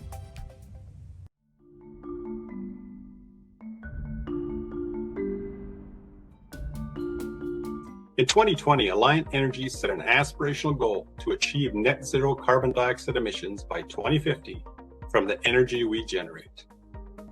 In January of 2020, APS set a bold goal to provide 100% clean, carbon-free electricity to our customers by the year 2050. This goal includes an interim target to achieve a resource mix that's 65% clean, with 45% of our portfolio coming from renewable energy by the year 2030. Consumers Energy is committed to achieving net zero methane emissions by 2030 and net zero carbon emissions by 2040. CenterPoint Energy is committed to reducing our emissions attributable to natural gas usage within the residential and commercial sectors by 20 to 30% by 2040. CenterPoint Energy is committed to a 70% reduction in operational emissions by 2035. Dominion Energy is working hard to achieve net zero greenhouse gas emissions across all our electric and gas operations by 2050. NiSource has committed to a 90% reduction in greenhouse gas emissions by 2030 and a complete elimination of coal-fired generation by 2028. The New York Power Authority is committed to helping New York State achieve 100% zero-emission electricity by 2040. I'm Jeff Burleson, Senior Vice President of Environmental and System Planning for Southern Company. Back in 2020, Southern Company committed to a goal of achieving net zero greenhouse gas emissions by the year 2050. We also set an intermediate goal to cut in half our greenhouse gas emissions by the year 2030. TVA has firm plans in place to reduce carbon 70% from the 2005 levels, and we look forward to developing additional solutions that will help us reduce beyond that 70% in the years to come. Xcel Energy is leading the clean energy transition as the first major U.S. power provider to announce a vision of delivering 100% carbon-free electricity to our customers by 2050, with an interim goal of cutting carbon emissions 80% by 2030.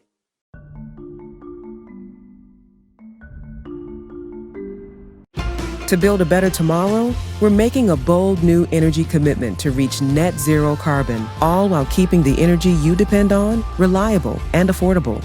We're Duke Energy, and we're building a smarter energy future for you. Imagine a world with 100% clean energy. We are. That's why we're committed to 100% carbon-free electricity by 2050. To reach our vision, we will eliminate the use of coal, add more solar with storage to harness Arizona's sunshine, and continue to invest in vital carbon-free resources. It's a bold vision that will take all of us to achieve. Together, we can create a clean energy future. At Xcel Energy, we're building a future powered by clean energy. As a national leader in wind energy, for more than a decade, we've made big strides in transitioning to clean energy, cutting our carbon emissions by 51% so far. Now, we're transforming the energy industry again, with a vision to provide carbon-free electricity to our customers by 2050. It's a bold vision and an industry first. We're already on track, working to reduce carbon emissions 80% by 2030. We'll get there by harnessing the wind and sunshine across the states we serve. And new carbon-free technologies on the horizon will help make our vision a reality. We'll continue to deliver reliable service to our customers every step of the way, while keeping bills low. Setting a bold vision for 2050 is just one way we're going farther for our customers and our communities. At Xcel Energy, we're not just talking about the future, we're building it.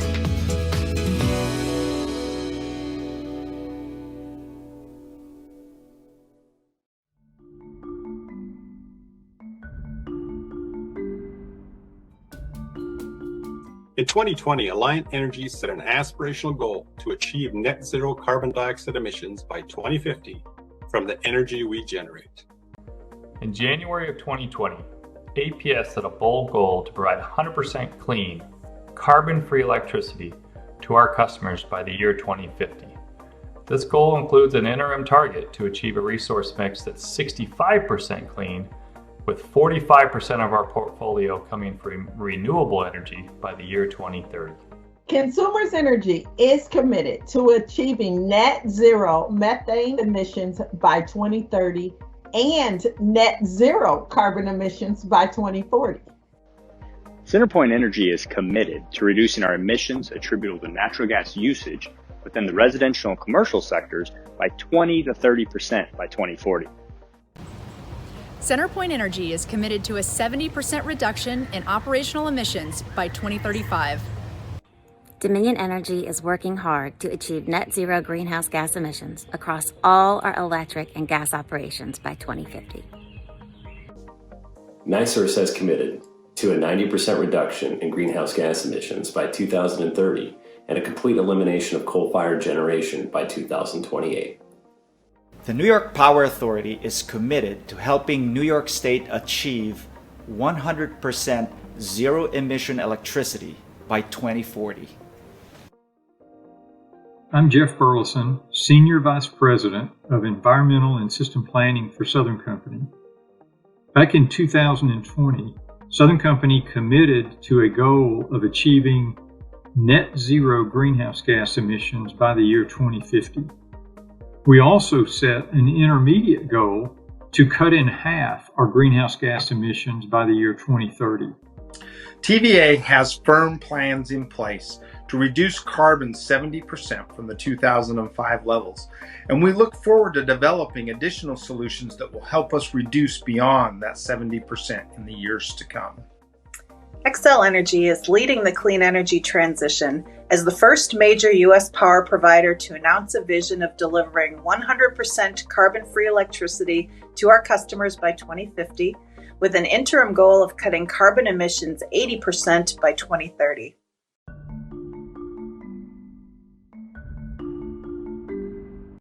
To build a better tomorrow, we're making a bold new energy commitment to reach net zero carbon, all while keeping the energy you depend on reliable and affordable. We're Duke Energy, and we're building a smarter energy future for you. Imagine a world with 100% clean energy. We are. That's why we're committed to 100% carbon-free electricity by 2050. To reach our vision, we will eliminate the use of coal, add more solar with storage to harness Arizona's sunshine, and continue to invest in vital carbon-free resources. It's a bold vision that will take all of us to achieve. Together, we can create a clean energy future. At Xcel Energy, we're building a future powered by clean energy. As a national leader in wind energy, for more than a decade, we've made big strides in transitioning to clean energy, cutting our carbon emissions by 51% so far.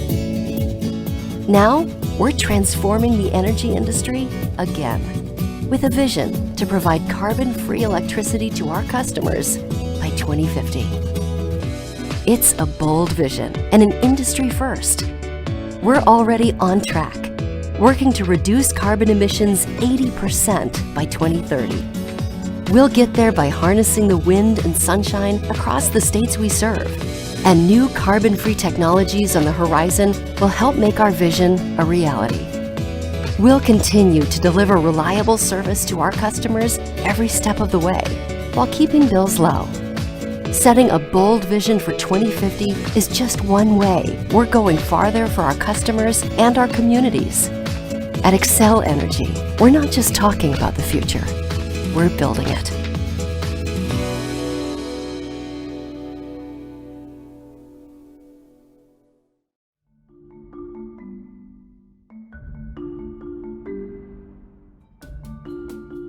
In 2020, Alliant Energy set an aspirational goal to achieve net zero carbon dioxide emissions by 2050 from the energy we generate. In January of 2020, APS set a bold goal to provide 100% clean, carbon-free electricity to our customers by the year 2050. This goal includes an interim target to achieve a resource mix that's 65% clean, with 45% of our portfolio coming from renewable energy by the year 2030. Consumers Energy is committed to achieving net zero methane emissions by 2030 and net zero carbon emissions by 2040. CenterPoint Energy is committed to reducing our emissions attributable to natural gas usage within the residential and commercial sectors by 20 to 30% by 2040. CenterPoint Energy is committed to a 70% reduction in operational emissions by 2035. Dominion Energy is working hard to achieve net zero greenhouse gas emissions across all our electric and gas operations by 2050. In January of 2020, APS set a bold goal to provide 100% clean, carbon-free electricity to our customers by the year 2050. This goal includes an interim target to achieve a resource mix that's 65% clean, with 45% of our portfolio coming from renewable energy by the year 2030. Consumers Energy is committed to achieving net zero methane emissions by 2030 and net zero carbon emissions by 2040. CenterPoint Energy is committed to reducing our emissions attributable to natural gas usage within the residential and commercial sectors by 20 to 30% by 2040. CenterPoint Energy is committed to a 70% reduction in operational emissions by 2035. Dominion Energy is working hard to achieve net zero greenhouse gas emissions across all our electric and gas operations by 2050. NiSource has committed to a 90% reduction in greenhouse gas emissions by 2030 and a complete elimination of coal-fired generation by 2028. The New York Power Authority is committed to helping New York State achieve 100% zero-emission electricity by 2040. I'm Jeff Burleson, Senior Vice President of Environmental and System Planning for Southern Company. Back in 2020, Southern Company committed to a goal of achieving net zero greenhouse gas emissions by the year 2050. We also set an intermediate goal to cut in half our greenhouse gas emissions by the year 2030. TVA has firm plans in place to reduce carbon 70% from the 2005 levels, and we look forward to developing additional solutions that will help us reduce beyond that 70% in the years to come. Xcel Energy is leading the clean energy transition as the first major U.S. power provider to announce a vision of delivering 100% carbon-free electricity to our customers by 2050, with an interim goal of cutting carbon emissions 80% by 2030.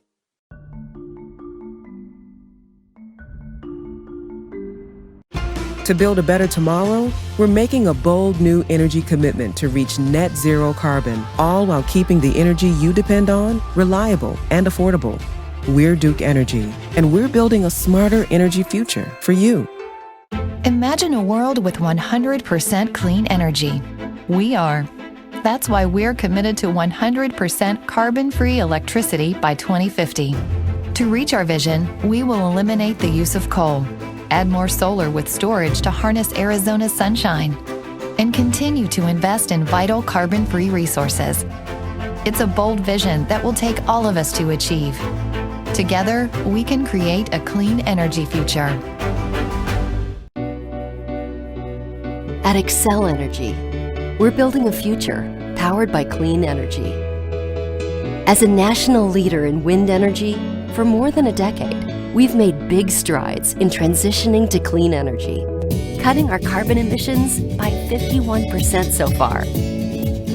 Now, we're transforming the energy industry again, with a vision to provide carbon-free electricity to our customers by 2050. It's a bold vision and an industry first. We're already on track, working to reduce carbon emissions 80% by 2030. We'll get there by harnessing the wind and sunshine across the states we serve. And new carbon-free technologies on the horizon will help make our vision a reality. We'll continue to deliver reliable service to our customers every step of the way, while keeping bills low.